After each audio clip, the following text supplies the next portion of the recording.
In part 1, we uncovered something uncomfortable. The most effective propaganda doesn't force people to believe, it guides them, one psychological shortcut at a time. Fear makes people react. Beautiful words make people agree. Crowds make ideas feel true. But now, the game becomes even darker. Because the next techniques don't just influence what people think, they influence who they're willing to listen to in the first place. And once that happens, changing someone's mind becomes incredibly difficult. Imagine I tell you, before this interview starts, you should know, this scientist has been caught lying before. Now imagine, I never provide any evidence. Even if everything that scientist says is perfectly accurate, your brain has already become suspicious. That's called poisoning the well. Instead of attacking the argument, you damage the speaker's credibility before they even speak. This technique is ancient. Long before television, rulers would label opponents as traitors, foreign agents, heretics, or enemies of the people. The goal wasn't necessarily to prove the accusation, it was to make people stop listening altogether. Today, the labels have changed. Fake news, radical, communist, fascist, globalist, elite, conspiracy theorist, woke, extremist. Depending on the country, culture, or political side, different labels are used. But the psychological mechanism is the same. Once a label sticks, many people stop evaluating the evidence itself. They evaluate the person. The fastest way to win an argument is often to convince people the other side isn't worth hearing. But what if attacking your opponent isn't enough? What if you could simply bury people under so much information that nobody knows what's true anymore? Most people imagine propaganda as one giant lie. Reality is much stranger. Sometimes manipulators don't care whether you believe everything. They only care that you stop believing anything.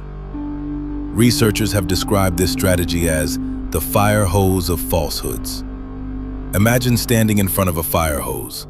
Water comes from every direction, so much, so fast that you can't process it.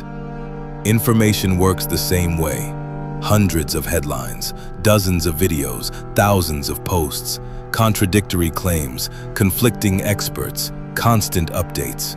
Eventually, people become exhausted, and exhausted people often give up trying to verify anything. Notice something interesting. Many false claims directly contradict earlier false claims. That isn't necessarily a mistake. The objective isn't consistency, it's confusion. Once people become overwhelmed, they often choose information based on emotion instead of evidence. Confusion can be just as powerful as persuasion. But sometimes, you don't even need false information. You simply need to hide the inconvenient parts. Imagine you're buying a new car. The commercial tells you it's won awards. Customers love it. It's fuel efficient. It's beautifully designed. Everything sounds incredible. Until you discover they never mentioned the expensive repairs, or poor safety ratings, or reliability problems. That's card stacking, showing only the cards that help your case, hiding the rest. Notice, this isn't necessarily lying. The information presented might be completely accurate. It's just incomplete. That's what makes it dangerous. Political campaigns do it, companies do it, news organizations do it, influencers do it, even ordinary people do it on social media. Most people post promotions, vacations, successes, awards, rarely the failures, rarely the doubts, rarely the difficult moments.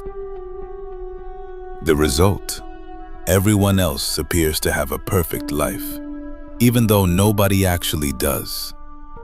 Sometimes what's missing is more important than what's shown. Here's a question. Have you noticed that many viral speeches don't actually provide much evidence, yet they still feel incredibly persuasive. Why? Because facts aren't always what people remember. Feelings are. The human brain processes emotion faster than logic. That's why one carefully chosen word can change the meaning of an entire sentence. Compare these two headlines. Government approves new security measures. Government expands surveillance powers. Both could describe the exact same policy, but each creates a completely different emotional reaction. Words matter. Freedom fighter or terrorist. Tax relief or tax cuts. Climate crisis or climate change. Pro-life or anti-abortion. Illegal immigrant or undocumented migrant. Different words, different emotions, different conclusions. Propaganda often begins not by changing facts, but by changing vocabulary. Once language changes, thought often follows.